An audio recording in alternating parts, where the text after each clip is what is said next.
형제는 피가 아니라 선택입니다. 대한민국 문화외교 특별자문관의 이 한마디에 몽골 청년 3만 명이 거리로 쏟아져 나왔습니다. 중국과 러시아가 100년 넘게 장악해온 몽골 히토류 시장. 양대 강국은 수십조 원을 쏟아부었지만 몽골인들의 마음을 얻는 데는 실패했죠. 기술 이전 없는 착취, 일방적 계약, 식민지나 다름없는 굴욕적 조건들이었습니다. 작은 나라 주제에 우리를 배신하겠다고? 두고 보자. 중국 외교부 관계자는 노골적으로 비웃었죠. 경제 봉쇄와 무역 압박이 시작됐습니다. 그런데 3년 만에 몽골 정부가 한국을 선택했습니다. 더 충격적인 건 몽골 노동자들이 광산 지분 30%를 소유하게 됐다는 사실이죠. 카자흐스탄 출신 고려인 3세 연구원이 목격한 이 기적 같은 이야기. 그녀의 DNA 검사 결과가 밝혀낸 충격적 진실은 과연 무엇이었을까요? 지금부터 그 전말을 공개합니다.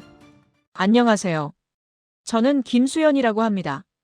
서울 강남구에 있는 동북아미레연구센터에서 일하는 국제개발연구원이죠. 34살 카자흐스탄 출신 고려인 3세대요. 할아버지가 중앙아시아로 강제 이주당했던 그 역사의 후손입니다. 오늘 아침 센터 회의실 유리창 너머로 테헤란로의 빌딩들이 보였어요. 깔끔하게 정돈된 책상 위엔 두툼한 보고서, 뭉치들이 쌓여 있었죠. 몽골 경제 현황, 히토류 시장 분석, 중앙아시아 개발협력 사례. 전부 제가 지난 3개월 동안 정리한 자료들이었습니다. 수연 씨, 이번 몽골 현장 조사는 수연 씨가 가야 해요. 팀장님이 모니터에서 눈을 떼지 않은 채 말씀하셨어요. 목소리는 평온했지만 그 한마디가 제 가슴을 두근거리게 만들었죠. 몽골이요? 네. 한국 기업들이 몽골에서 뭔가 새로운 걸 시도하고 있대요. 히토류 광산 공동 개발, 기술 이전, 그리고 팀장님이 잠깐 말을 멈추더니 의미심장한 표정을 지으셨습니다. 역사와 문화까지 엮어서 뭔가 큰 그림을 그리고 있다는데 정부에서도 관심이 많아요. 저는 창밖을 바라봤어요. 서울의 하늘은 언제나처럼 회색빛이었죠. 이 도시에서 저는 늘 관찰자였습니다. 세계 각국의 개발 프로젝트를 문서로 검토하고 보고서를 쓰고 회의에서 발표하는 사람. 하지만 정작 제 발로 그 현장에 서본 적은 거의 없었어요. 언제 출발하나요? 모레 새벽 비행기예요. 울란바토르 도착하면 현지 컨설턴트 바트자르 씨가 마중 나올 겁니다. 팀장님이 건넨 파일을 열어보니 몽골 지도와 함께 낯선 이름들이 빼곡했어요. 바트자르 게르벨, 나탈리아 오르혼, 히토류 광산 좌표, 동이 연구센터. 그 중에서도 유독 눈에 띄는 단어가 하나 있었습니다. 동이족 공동 유산 프로젝트. 가슴이 이상하게 뛰었어요. 동이족이라. 할아버지가 가끔 술 드시고 중얼거리시던 그 단어. 우리는 원래 한 형제였다던 그 말. 저는 그게 그냥 노인의 향수 어린 감상인 줄만 알았죠. 수연 씨는 고려인 배경도 있고 러시아어도 되니까 적임자예요. 중립적으로 보고만 하면 됩니다. 있는 그대로요. 중립적으로. 있는 그대로. 저는 고개를 끄덕였지만 왠지 그게 쉽지 않을 거란 예감이 들었습니다. 책상 서랍 깊숙이 넣어뒀던 할아버지 사진이 떠올랐어요. 낡은 흑백 사진 속에서 할아버지는 카자흐 초원을 배경으로 서 계셨죠. 그분의 눈빛엔 제가 이해할 수 없는 무언가가 담겨 있었습니다. 모레면 저는 몽골 땅을 밟게 됩니다.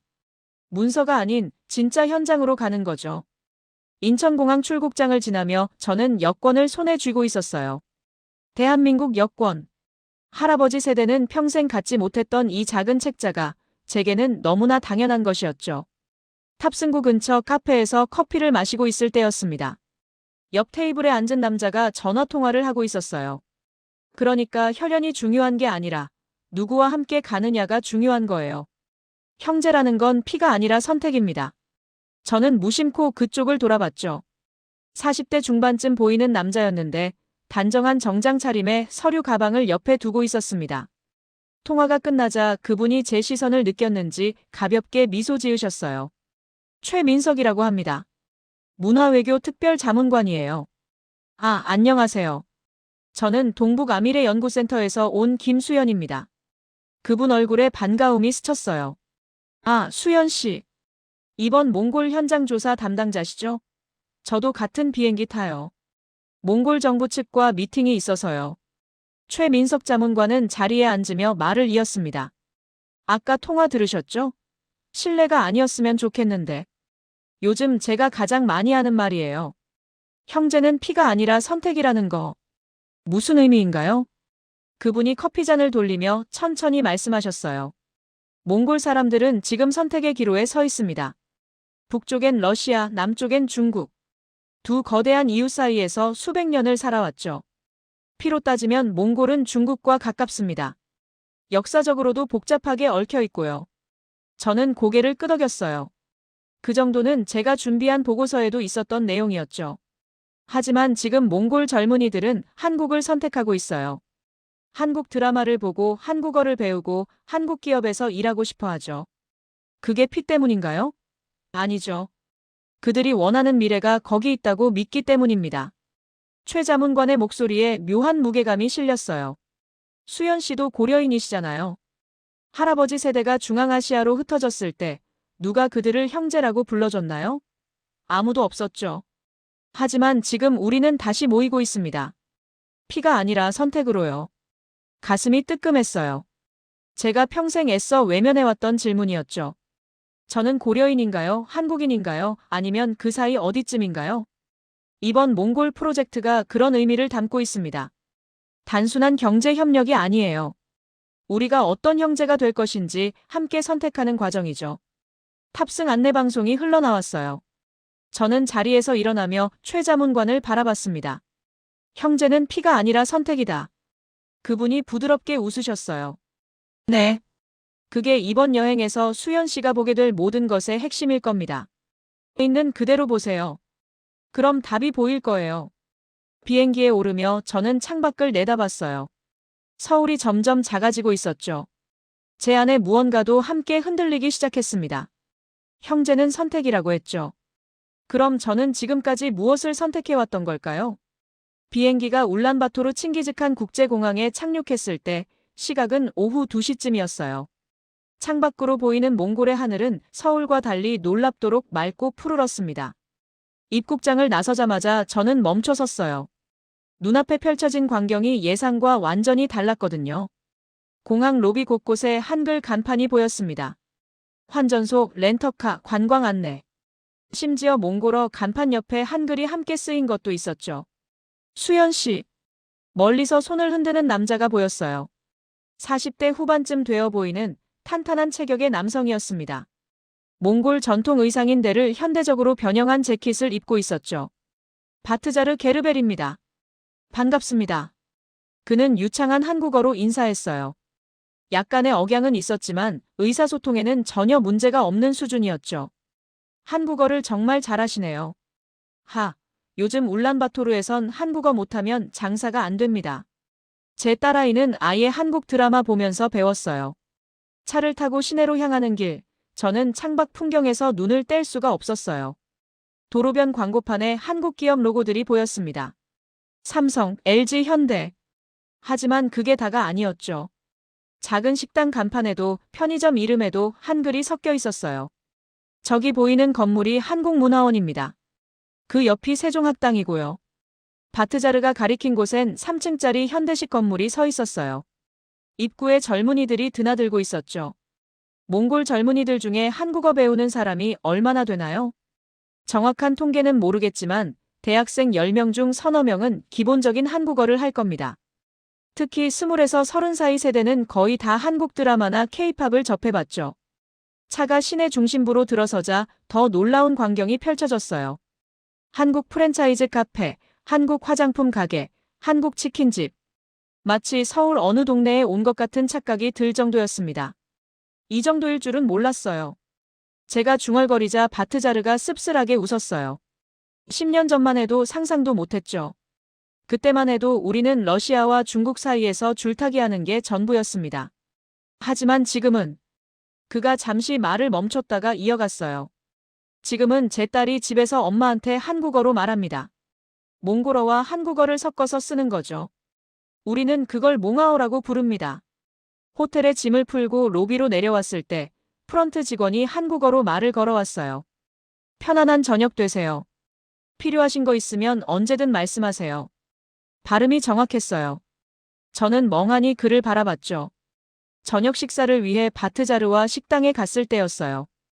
옆 테이블에 앉은 몽골 여대생들이 대화를 나누고 있었는데 몽골어 사이사이에 한국어 단어들이 자연스럽게 섞여 나왔습니다. 저는 포크를 든 채 멈춰 있었어요. 제가 준비해온 보고서에는 이런 게 없었습니다. 경제 지표, 무역량, 투자 규모. 그런 숫자들만 있었죠. 하지만 지금 제 눈앞에 펼쳐진 건 숫자가 아니었습니다. 살아 숨쉬는 변화였어요. 내일부터 본격적으로 현장을 보러 다닐 겁니다. 바트자르가 말했어요. 히토류 광산, 스타트업 센터, 그리고 그가 의미심장하게 웃었습니다. 몽골 국립대동이 연구센터도요. 그 순간이었습니다. 다음 날 아침 7시 바트자르의 차는 울란바토르 외곽으로 향하고 있었어요. 창밖으론 끝없는 초원이 펼쳐졌고 멀리 산맥이 아스라하게 보였습니다. 오늘 가는 곳이 이번 프로젝트의 핵심입니다. 바트자르가 운전대를 잡은 채 말했어요. 에르데네트 히토류 광산. 몽골 정부와 한국 컨소시엄, 그리고 현지 노동자들이 함께 소유하고 운영하는 곳이죠. 함께 소유한다고요? 네. 지분이 3등분되어 있습니다. 몽골 정부 35%, 한국 기업 컨소시엄 35%, 현지 노동자 협동조합 30%. 저는 가방에서 노트를 꺼냈어요. 이건 제가 준비한 어떤 자료에도 없던 구조였습니다. 중국이나 러시아 기업은 보통 어떻게 하나요? 바트자르의 표정이 굳어졌어요. 그쪽은 전부 가져가려고 하죠. 몽골은 그저 자원을 파내는 땅일 뿐이고 몽골 사람들은 값싼 노동력일 뿐입니다. 기술 이전도 없고 교육도 없어요. 3시간쯤 달렸을까요? 거대한 광산 단지가 눈앞에 나타났습니다. 하지만 제가 상상했던 황량한 광산이 아니었어요. 깔끔한 현대식 건물들, 태양광 패널이 설치된 지붕들, 그리고 곳곳에 보이는 한글과 몽골어 병기 간판들. 광산 입구에서 한 남자가 우리를 기다리고 있었어요. 50대 초반쯤 되어 보이는 얼굴이 햇볕에 그을린 몽골 남성이었죠. 바트볼트 엔흐입니다. 이 광산의 노동자이자. 그가 가슴을 펴며 말했어요. 이 광산의 주인이기도 하죠. 그의 눈빛이 달랐어요. 자긍심과 확신이 담겨 있었습니다. 이리 오세요. 보여드릴 게 많습니다. 우리는 광산 시설을 따라 걸었어요. 바트볼트가 설명을 시작했습니다. 3년 전 한국 기업이 처음 왔을 때 우리는 의심했습니다. 또 우리를 이용하려는 거 아니냐고요. 하지만 그들이 제안한 건 달랐어요. 우리에게 지분을 주겠다고, 기술을 가르쳐 주겠다고, 우리 자녀들을 교육시키겠다고 했죠. 그가 멈춰서서 저를 똑바로 바라봤어요. 지금 제 아들은 서울공대에서 공부하고 있습니다. 회사 장학금으로요. 졸업하면 여기 돌아와서 엔지니어로 일할 겁니다. 자기 아버지가 주인인 이 광산에서요. 목소리가 떨렸어요. 그 떨림이 제 가슴까지 전해졌습니다.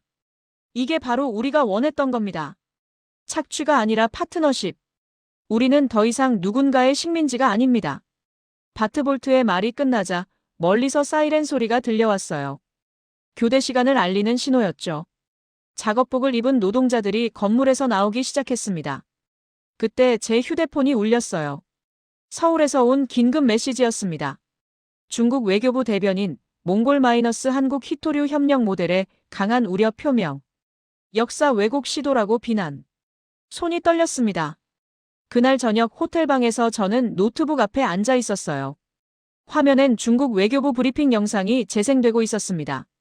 몽골과 한국의 소위 협력 프로젝트는 역사를 왜곡하고 지역 안정을 해치는 행위입니다. 중국 대변인의 목소리는 차갑고 단호했어요. 서울센터에서 온 메시지들이 계속 쌓여갔죠.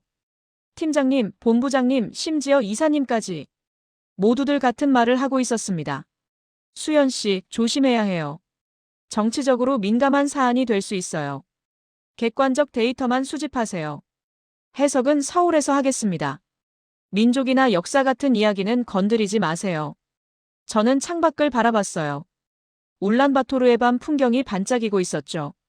오늘 광산에서 본 바트볼트의 눈빛이 떠올랐습니다. 우리는 더 이상 누군가의 식민지가 아닙니다라던 그 목소리가요. 휴대폰이 다시 울렸어요. 이번엔 최민석 자문관이었습니다. 수연 씨, 지금 상황 알고 계시죠? 네. 중국 외교부 발표요. 러시아도 움직이기 시작했어요. 몽골이 한국과 너무 가까워지는 걸 경계하고 있습니다. 에너지 공급을 압박 카드로 쓸 수도 있어요. 저는 침대 가장자리에 앉았어요. 가슴이 답답했습니다. 자문관님, 제가 뭘 해야 할까요? 전화 너머로 한숨 소리가 들렸어요. 솔직히 말하면 지금 돌아오는 게 안전합니다. 이 프로젝트가 외교 문제로 번지면 현장에 있는 사람들이 곤란해질 수 있어요. 하지만 아직 조사가 끝나지 않았어요. 내일은 몽골 국립대동이 연구센터를 방문하기로 했고, 수연 씨, 최 자문관의 목소리가 낮아졌어요. 이건 단순한 경제 프로젝트가 아닙니다. 동북아 전체의 역학관계가 걸린 문제예요. 중국과 러시아가 왜 이렇게 민감하게 반응하는지 아세요? 몽골이 그들의 영향력에서 벗어나는 걸 두려워하기 때문입니다. 저는 아무 말도 할 수 없었어요. 하지만 동시에 그가 말을 이었습니다. 이것이야말로 우리가 해야 할 일이기도 해요. 형제는 피가 아니라 선택이라고 했죠. 몽골 사람들이 선택할 권리가 있습니다. 그리고 우리는 그 선택을 존중해야 해요. 통화가 끝난 뒤 저는 오늘 찍은 사진들을 다시 봤어요. 광산의 태양광 패널, 한글과 몽골어가 함께 쓰인 간판, 바트볼트의 웃는 얼굴. 그리고 가방 속에서 할아버지 사진을 꺼냈습니다. 카자흐스탄 초원을 배경으로 선 할아버지. 그분도 누군가의 선택 때문에, 아니 선택할 권리조차 없이 그곳으로 떠밀려 가셨죠. 노트북을 열었어요. 보고서를 써야 했습니다. 하지만 손가락이 키보드 위에서 멈춰 있었어요.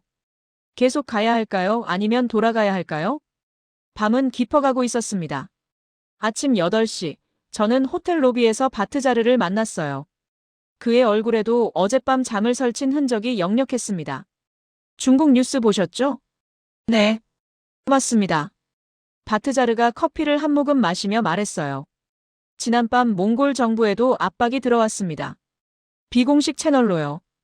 히토류 협력 프로젝트를 재검토하라고요. 가슴이 철렁했어요.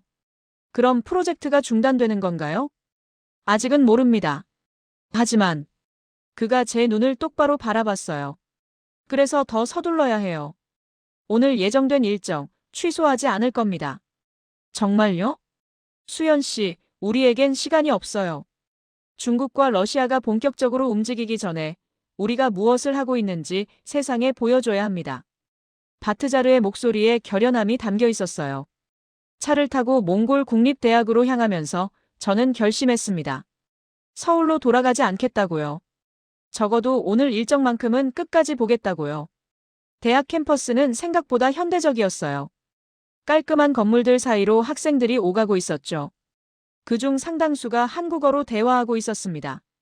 저기가 동이 연구센터입니다. 바트자르가 가리킨 건물 입구에 한 여성이 서 있었어요. 29쯤 되어 보이는 안경을 쓴 날씬한 여성이었죠. 나탈리아 오르온입니다. 인류학 석사과정이에요. 그녀는 유창한 한국어로 인사했어요.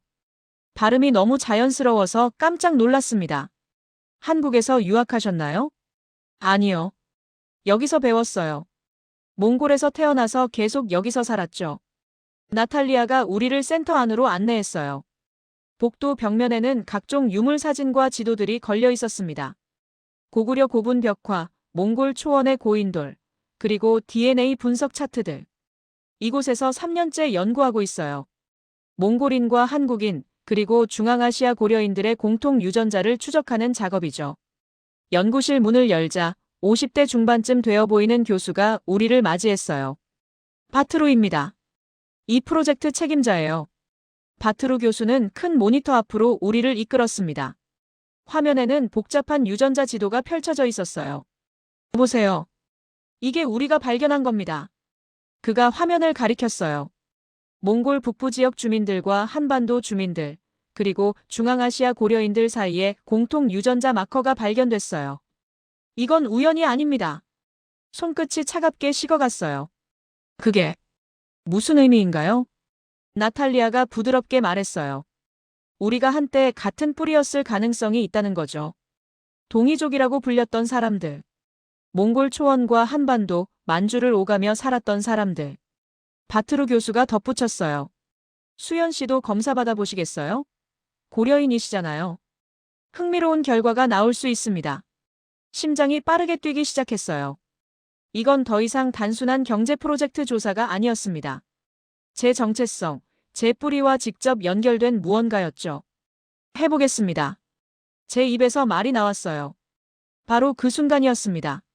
나탈리아가 제 팔에서 혈액 샘플을 채취했어요. 주사기 바늘이 들어갈 때 따끔한 느낌이 있었지만 그보다 더 강렬한 건 가슴속 떨림이었습니다. 결과는 2주일 정도 걸려요. 유전자 분석이 꽤 복잡한 과정이거든요. 바트루 교수가 설명했지만 저는 제대로 듣지 못하고 있었어요. 머릿속이 복잡했죠. 수연 씨, 잠깐 이야기 나눌 수 있을까요? 나탈리아가 조용히 물었어요. 우리는 센터 옥상으로 올라갔습니다. 울란바토르 시내가 한눈에 내려다 보였죠. 제 할머니도 고려인이셨어요. 나탈리아가 난간에 기대며 말했어요. 정확히는 고려인과 몽골인 혼혈이셨죠. 할머니는 늘 말씀하셨어요.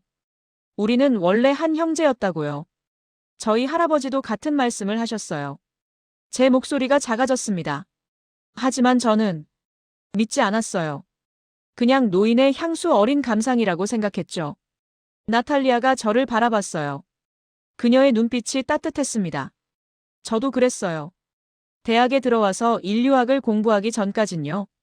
그런데 자료를 파고들수록, 유물을 보고 유전자 데이터를 분석할수록 할머니 말씀이 맞았던 거예요. 바람이 불어왔어요. 나탈리아의 머리카락이 흩날렸죠. 몽아어 아세요? 요즘 젊은 세대가 쓰는 몽골어와 한국어 혼합 언어요. 처음엔 그냥 유행인 줄 알았어요. 케이팝 때문에 생긴 현상이라고요. 아니었나요? 아니었어요. 언어학자들이 분석해봤더니 몽골어와 한국어의 문법 구조가 놀랍도록 비슷했어요. 어순도 같고 조사 사용 방식도 유사하죠. 젊은이들이 두 언어를 자연스럽게 섞어 쓸 수 있는 이유가 거기 있었던 겁니다.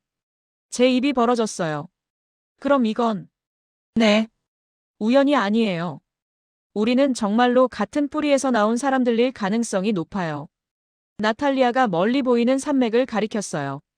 저 너머가 바로 중국이에요. 그리고 그 너머엔 한반도가 있죠. 우리 조상들은 그 길을 오가며 살았어요. 경계선 같은 건 없었죠. 하지만 지금은 경계선이 생겼어요. 국가가 생기고 이념이 생기고 이해관계가 생겼죠. 나탈리아가 저를 똑바로 바라봤어요. 수연 씨는 어디 사람이에요? 카자흐스탄? 한국? 고려인? 그 질문에 저는 답할 수 없었습니다. 저도 몰라요. 평생 그 질문을 피해 살았어요. 나탈리아가 제 손을 가볍게 잡았어요. 이제 답을 찾을 시간이에요. 함께요. 그녀의 손이 따뜻했습니다. 멀리서 바트자르가 손을 흔들고 있었어요. 다음 일정으로 가야 할 시간이었죠. 다음 날 바트자르는 저를 울란바토르 신시가지로 데려갔어요. 한국 기업들이 참여한 스마트시티 개발 현장이었습니다. 여기가 우리의 미래예요. 그가 자랑스럽게 말했어요. 공사 현장 한가운데 세워진 임시 건물에 들어서자 젊은 몽골 청년들이 컴퓨터 앞에 앉아 있었어요. 화면에는 3D 설계 도면들이 펼쳐져 있었죠. 이분들이 우리 설계팀입니다. 전부 몽골 청년들이에요. 25쯤 되어 보이는 한 청년이 일어나 인사했어요. 솔론고라고 해요. 건축 설계 담당입니다. 그녀의 한국어는 완벽했어요. 서울 사람처럼 자연스러웠죠. 한국에서 공부하셨어요? 아니요. 몽골 공대 나왔어요. 한국어는 중학교 때부터 배웠죠. 요즘 몽골 애들은 다 배워요. 솔론고가 화면을 가리키며 설명을 시작했어요. 이 건물은 한국 기술로 짓지만 설계는 우리가 했어요. 몽골 전통 게르 구조에서 영감을 받아서 에너지 효율을 최대화한 거죠. 그녀가 클릭 몇 번으로 화면을 전환했어요. 완성 예상도가 나타났습니다. 전통과 현대가 조화롭게 어우러진 아름다운 건물이었어요. 멋있네요. 감사해요. 이게 바로 우리가 원하는 거예요. 한국 기술을 배우되 우리 방식으로 만드는 거죠. 점심시간, 우리는 근처 식당으로 갔어요. 한국식 김치찌개와 몽골 전통 요리가 함께 나왔습니다. 요즘 이런 퓨전 요리가 유행이에요. 바트자르가 웃으며 말했어요. 식당 안을 둘러보니 젊은이들로 가득했어요. 그들은 자연스럽게 몽골어와 한국어를 섞어가며 대화하고 있었죠. 엄마, 오늘 회식 있어서 늦어. 알았어, 조심히 들어와. 옆 테이블 여자가 전화하는 소리가 들렸어요. 몽골어 문장 안에 한국어가 자연스럽게 섞여 있었습니다. 오후엔 직업훈련센터를 방문했어요. 한국 기업들이 지원하는 기술교육 시설이었죠. 여기서 매년 500명씩 배출됩니다. 센터장이 설명했어요. 용접, 전기, 기계 정비. 전부 한국 기술자들이 직접 가르쳐요. 그리고 졸업하면 취업 연계까지 해주죠. 교육장에 들어가니 30여 명의 학생들이 실습 중이었어요. 한국인 강사가 몽골어로 설명하고 있었습니다. 저 강사님도 몽골어 배우셨어요. 5년째 여기서 가르치고 계세요. 한 학생이 다가와 말을 걸었어요. 안녕하세요. 저 내년에 졸업해요. 한국 회사에 취직하고 싶어요. 그의 눈빛이 반짝였습니다. 몽골에 있는 한국 회사요? 네. 여기서 일하면서 우리나라 발전시키고 싶어요. 저녁 무렵 호텔로 돌아오는 차 안에서 바트자르가 말했어요. 보셨죠? 이게 우리가 만들고 있는 미래예요. 착취가 아니라 상생이에요. 창밖으로 울란바토르 야경이 펼쳐졌어요. 네온 사인 속에 한글이 반짝이고 있었습니다. 이건 정말 가능한 일일까요? 제 마음 한구석에서 희망이 자라나고 있었습니다. 일주일이 지났어요. 저는 매일 새로운 현장을 방문하며 기록을 남겼습니다. 피토류 가공 공장, 태양광 발전 단지, 한국어 교육센터, 스타트업 인큐베이터. 그리고 오늘 몽골 정부 청사에서 공식 발표가 있었어요. 몽골-한국-중앙아시아 협력 프레임워크를 정식으로 추진하겠습니다. 몽골 외교장관의 발표였죠. 회의장엔 양국 관계자들과 언론이 가득했습니다. 카메라 플래시가 터져나왔어요. 최민석 자문관이 제 옆에 서 있었어요. 드디어 공식화됐습니다. 이제 돌아갈 수 없는 강을 건넌 거예요. 중국과 러시아 반응이 걱정되는데요. 당연히 강하게 나올 겁니다. 하지만 우리에겐 명분이 있어요. 이건 침략이 아니라 협력이니까요. 발표가 끝나고 리셉션이 열렸어요. 샴페인을 든 사람들이 축하 인사를 나누고 있었죠. 바트자르가 제게 다가왔어요. 그의 얼굴엔 흥분과 불안이 동시에 떠올라 있었습니다. 수연 씨, 이제 정말 시작이에요. 좋은 의미로든 나쁜 의미로든요. 바로 그때였어요. 제 휴대폰이 진동했습니다. 나탈리아에게서 온 메시지였죠. 수연 씨, 연구센터로 와보실래요? 결과가 나왔어요. 심장이 쿵 내려앉았어요. 결과요? 벌써요? 2주일 걸린다고 하지 않으셨나요? 급히 처리했어요.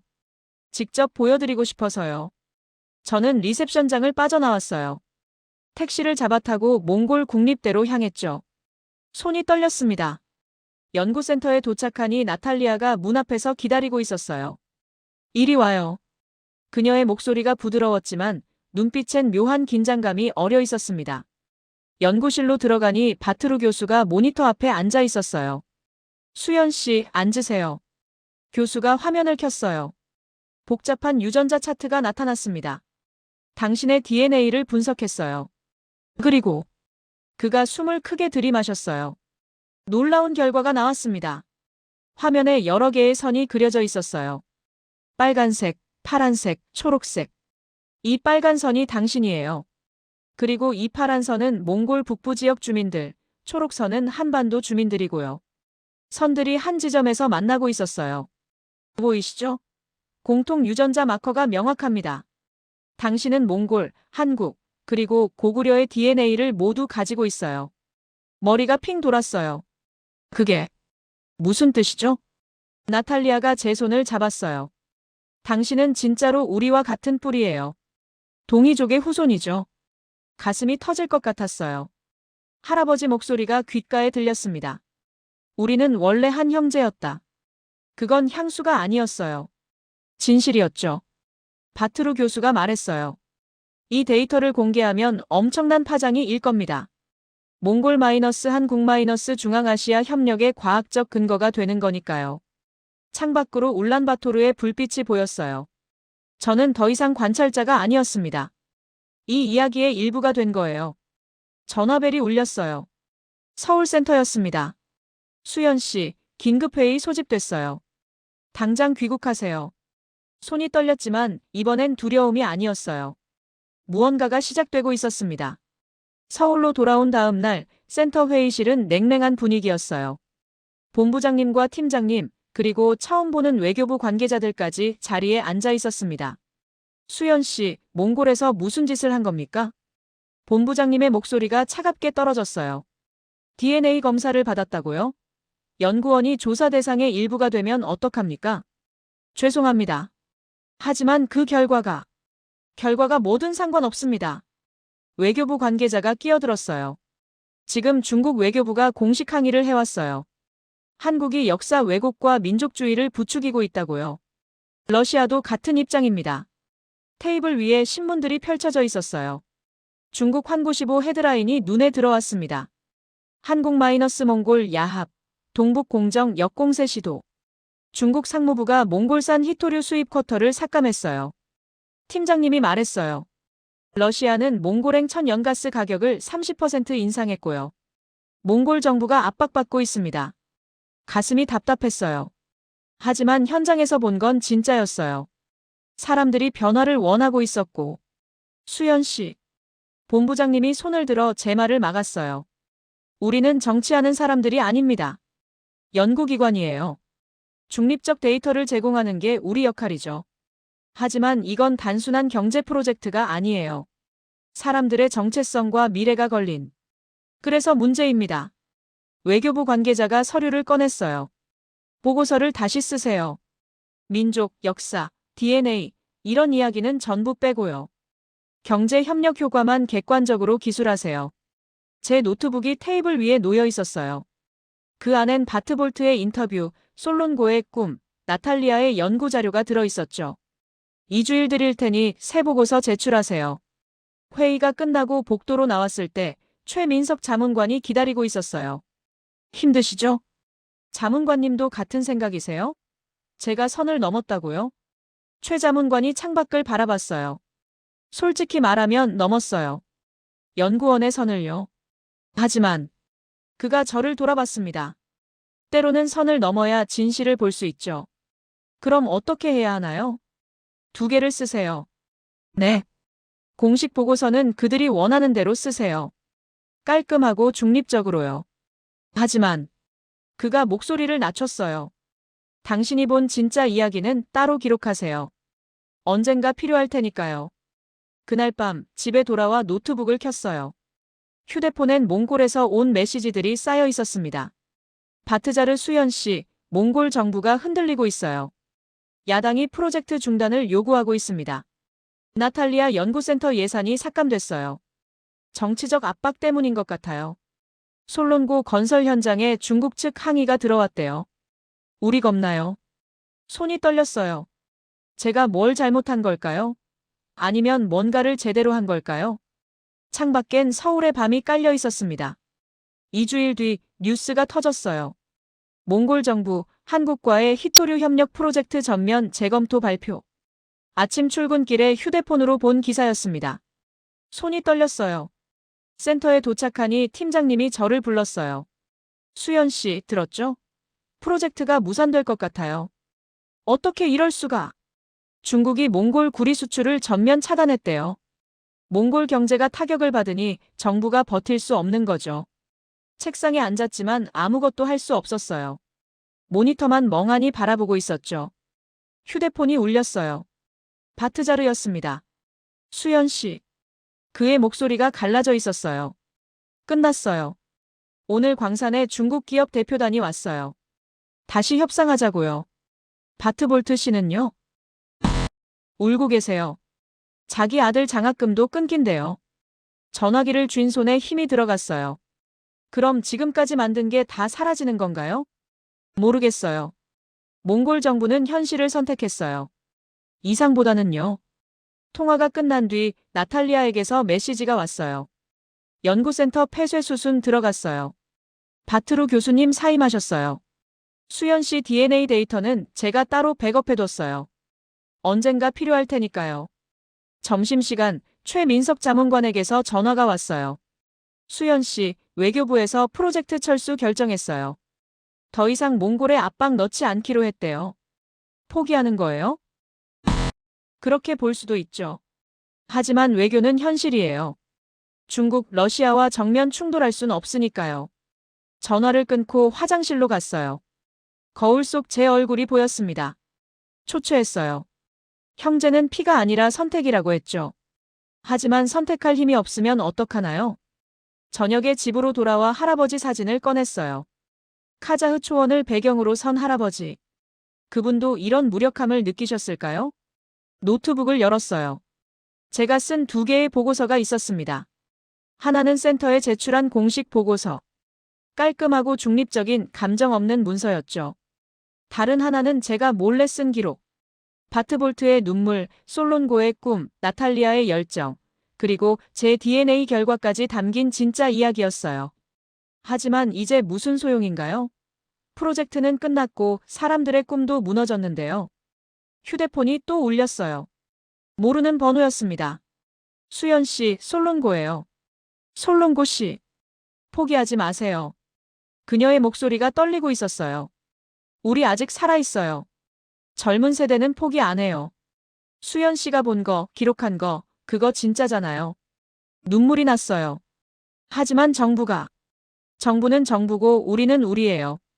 수연 씨, 그 이야기 세상에 알려주세요. 제발요. 통화가 끝났어요. 창밖은 어두웠습니다. 그날 밤 저는 잠들 수 없었어요. 천장만 바라보며 누워 있었죠. 몽골에서 만난 사람들 얼굴이 떠올랐습니다. 바트볼트의 자부심 넘치던 눈빛, 솔론고의 밝은 웃음, 나탈리아의 따뜻한 손길. 그리고 제 DNA 결과. 빨간 선, 파란 선, 초록 선이 만나던 그 지점. 새벽 4시 저는 일어나 책상 앞에 앉았어요. 할아버지 사진을 꺼내 들었습니다. 할아버지, 제가 뭘 해야 할까요? 대답은 없었죠. 하지만 할아버지의 눈빛이 뭔가를 말하고 있는 것 같았어요. 노트북을 켰어요. 제가 쓴 진짜 이야기가 화면에 떠올랐습니다. 3만 자가 넘는 기록이었죠. 이걸 묻어버려야 하나. 손가락이 삭제 버튼 위에 머물렀어요. 하지만 누를 수 없었습니다. 휴대폰을 집어들었어요. 최민석 자문관에게 메시지를 보냈죠. 자문관님, 상담 좀 하고 싶어요. 답장은 금방 왔어요. 새벽인데 안 주무세요? 내일 아침 커피 한 잔 해요. 지금 만날 수 있을까요? 그렇게 급한가요? 알았어요. 30분 뒤에 센터 앞 카페에서 봐요. 카페에 도착하니 최 자문관이 먼저 와 있었어요. 그도 잠을 설친 듯 눈가가 붉었습니다. 프로젝트 일로 힘드시죠? 저는 노트북을 꺼냈어요. 이거 읽어보실래요? 제가 쓴 진짜 이야기를 보여드렸습니다. 최 자문관은 천천히 스크롤을 내리며 읽었어요. 한참이 지났을까요? 이거 대단한데요. 하지만 세상에 나올 수 없는 이야기죠. 왜요? 정부도 반대하고 센터도 반대하고 외교적으로도 위험하니까요. 최 자문관이 커피잔을 내려놓았어요. 수연 씨, 질문 하나 할게요. 당신은 누구예요? 네. 연구원이에요? 고려인이에요? 아니면 그냥 이 이야기를 목격한 사람이에요? 저는 대답할 수 없었어요. 저도 모르겠어요. 모르는 게 맞아요. 최 자문관이 말했어요. 왜냐하면 당신은 하나가 아니거든요. 연구원이기도 하고 고려인이기도 하고 목격자이기도 하죠. 그 전부가 당신이에요. 그가 화면을 가리켰어요. 이 이야기도 마찬가지예요. 보고서이기도 하고 증언이기도 하고 고백이기도 하죠. 그래서 힘이 있는 겁니다. 하지만 선택하세요, 수연 씨. 그의 목소리가 단호했어요. 안전한 길을 걸을 건가요? 아니면 진실의 길을 걸을 건가요? 창밖으로 서울 새벽이 밝아오고 있었습니다. 집으로 돌아와 저는 다시 노트북 앞에 앉았어요. 손가락이 키보드 위에서 떨리고 있었죠. 형제는 피가 아니라 선택이라고 했습니다. 지금이 바로 제가 선택할 순간이었어요. 저는 파일을 열었어요. 제가 몽골에서 기록한 진짜 이야기. 그리고 타이핑을 시작했습니다. 이 글은 공식 보고서가 아닙니다. 한 고려인 연구원이 몽골에서 목격한 것들의 기록입니다. 글을 다듬었어요. 바트볼트의 말, 솔론고의 꿈, 나탈리아의 연구, 그리고 제 DNA 결과까지. 감정을 억누르지 않고 솔직하게 썼죠. 오전 10시, 최민석 자문관에게 전화했어요. 결정했어요. 어떤 결정이요? 이 이야기를 세상에 내놓을 거예요. 공식 루트가 아니어도 괜찮아요. 전화 너머로 한숨 소리가 들렸어요. 각오되셨어요? 센터에서 잘릴 수도 있어요. 알아요. 하지만 이게 제가 할 수 있는 일이에요. 좋아요. 그럼 제가 도와드리죠. 네. 제 개인 네트워크로 돌릴게요. 언론인들, 유튜버들, 다큐멘터리 제작자들. 관심 있는 사람들이 많을 겁니다. 가슴이 뛰었어요. 오후 2시 나탈리아에게 전화했어요. 나탈리아, 제가 쓴 기록을 공개하려고 해요. DNA 데이터도 함께요. 정말요? 하지만 위험하지 않아요? 위험해요. 하지만 그게 맞는 것 같아요. 잠시 침묵이 흘렀어요. 수연 씨, 우리도 할 거예요. 뭘요? 몽골 젊은이들이 캠페인 시작했어요. 정부는 포기했지만 우리는 안 포기한다고요. 거리에 나갈 거예요. 눈시울이 뜨거워졌어요. 위험하지 않아요? 위험하죠. 하지만 수연 씨 말대로 그게 맞는 것 같아요. 저녁에 바트자르에게서 메시지가 왔어요. 수연 씨, 광산 노동자들이 모였어요. 우리끼리라도 공동 소유 모델 유지하기로 했어요. 중국 기업 제안 거절했습니다. 손이 떨렸어요. 바트자르 씨, 괜찮으세요? 괜찮지 않아요. 무섭죠. 하지만 우리가 배운 게 있어요. 형제는 선택이라는 거요. 우리는 선택했어요. 밤 10시, 파일을 최종 점검했어요. 제목을 붙였습니다. 형제는 피가 아니라 선택입니다. 몽골에서 본 또 다른 미래. 업로드 버튼 위에 마우스를 올렸어요. 할아버지 사진이 눈에 들어왔습니다. 그분이 미소 짓는 것 같았어요. 클릭했습니다. 파일이 업로드되기 시작했어요. 진행바가 천천히 차올랐죠. 100% 완료. 저는 의자에 몸을 기댔어요. 이제 시작이었습니다. 사흘 뒤 제 글이 인터넷을 타고 퍼지기 시작했어요. 처음엔 작은 블로그 몇 곳에 올라왔죠. 그러다 독립 언론 매체가 다루기 시작했어요. 일주일 뒤엔 주요 포털 실시간 검색어에 올랐습니다. 몽골-한국 협력 프로젝트, 시민들이 직접 나섰다. 고려인 연구원이 목격한 또 다른 미래. 센터에선 난리가 났어요. 본부장님이 저를 불러들였죠. 수연 씨, 이게 무슨 짓입니까? 죄송합니다. 하지만 저는 거짓말하지 않았어요. 당장 글 내려요. 못하겠습니다. 본부장님 얼굴이 붉어졌어요. 그럼 사표 쓰세요. 알겠습니다. 제 손은 떨리지 않았어요. 센터를 나오는데 최민석 자문관이 로비에서 기다리고 있었어요. 들었어요. 해고당했다면서요? 네. 예상했던 일이에요. 후회 안 해요? 저는 잠시 생각했어요. 아니요. 전혀요. 자문관이 웃었어요. 좋은 소식 있어요. 한 다큐멘터리 제작팀이 연락 왔어요. 수연 씨 이야기를 영상으로 만들고 싶대요. 정말요? 그리고 몽골 정부가 입장 선회했어요. 심장이 뛰었어요. 네. 시민들이 거리로 쏟아져 나왔거든요. 특히 젊은 세대가요. 정부가 압박을 견딜 수 없었던 거죠. 눈물이 날 것 같았어요. 한 달 뒤, 저는 다시 울란바토르에 있었어요. 이번엔 연구원이 아니라 다큐멘터리 자문으로요. 광산 앞에서 바트볼트를 만났어요. 그는 저를 꼭 껴안았습니다. 수연 씨, 고마워요. 우리 아들 장학금 다시 나왔어요. 몽골 국립대에선 동의 연구센터가 재개장했어요. 나탈리아가 활짝 웃으며 맞아줬죠. 우리 해냈어요, 수연 씨. 스타트업 센터에서 솔론고를 만났어요. 그녀는 새 건물 모형을 보여줬습니다. 다시 시작이에요. 이번엔 더 크게요. 발표회장엔 몽골, 한국, 중앙아시아 고려인 대표들이 모였어요. 새로운 협력 프레임워크 조인식이었죠. 몽골-한국- 중앙아시아 동의 네트워크를 공식 출범합니다. 박수가 터져 나왔어요. 바트자르가 제 옆으로 다가왔어요. 수연 씨 덕분이에요. 아니에요. 여러분이 포기하지 않았으니까요. 우리 모두가 선택했죠. 형제를요. 그날 저녁 호텔 옥상에서 울란바토르 야경을 바라봤어요. 한글 간판들이 반짝이고 있었습니다. 휴대폰을 꺼내 할아버지 사진을 봤어요. 할아버지, 봤어요? 우리 해냈어요. 바람이 불어왔어요. 형제는 피가 아니라 선택이다. 우리는 선택했어요. 그리고 이건 이제 막 시작이었습니다. 1년이 지났어요. 저는 지금 서울 한 카페에 앉아 있습니다. 창밖으로 강남대로가 보이죠. 예전에 일하던 센터 건물도 저 멀리 보여요. 노트북 화면엔 새로운 프로젝트 제안서가 열려 있어요. 독립연구소를 차렸거든요. 이름은 동의미래연구소예요. 휴대폰이 울렸어요. 나탈리아였습니다. 수연 씨, 좋은 소식이에요. 카자흐스탄 정부에서도 참여하고 싶대요. 정말요? 네. 중앙아시아 고려인 커뮤니티가 적극적이래요.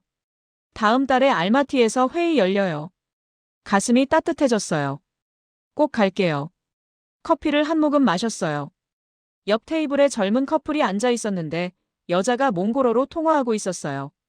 발음이 자연스러웠죠. 나 지금 서울이야. 다음 주에 울란바토르 가. 보고 싶어. 몽골어와 한국어가 섞인 몽아어였어요. 이제 서울에서도 들을 수 있는 말이 됐습니다. 메일함을 열었어요. 제가 만든 다큐멘터리 형제는 선택이다가 국제영화제에 초청됐다는 소식이 있었죠. 조회수는 100만을 넘었어요. 댓글들을 읽어봤어요. 고려인으로서 울었습니다. 감사해요. 몽골 유학 중인데 이 다큐 보고 여기 남기로 했어요. 중국 사람인데도 감동받았어요. 진짜 협력이 뭔지 알겠네요. 눈시울이 뜨거워졌어요. 최민석 자문관에게서 문자가 왔어요. 수연 씨, 오늘 저녁 시간 되세요? 새 프로젝트 의뢰 들어왔어요. 베트남 쪽인데 관심 있으실 것 같아서요. 웃음이 났어요. 좋아요. 6시에 뵐게요. 가방에서 할아버지 사진을 꺼냈어요. 낡은 흑백 사진. 카자흐 초원을 배경으로 선 할아버지. 이제 그 눈빛을 이해할 것 같아요. 그분이 평생 간직했던 그 꿈을요. 사진을 다시 가방에 넣으며 중얼거렸어요. 할아버지, 저 이제 알아요. 형제는 피로 정해지는 게 아니라 우리가 선택하는 거라는 걸요. 그리고 저는 선택했어요. 노트북을 닫고 일어섰어요. 오늘 오후엔 몽골 대사관에서 청년 교류 프로그램 회의가 있었죠. 카페 문을 나서며 뒤돌아봤어요. 제가 앉아있던 자리, 그 창밖 풍경.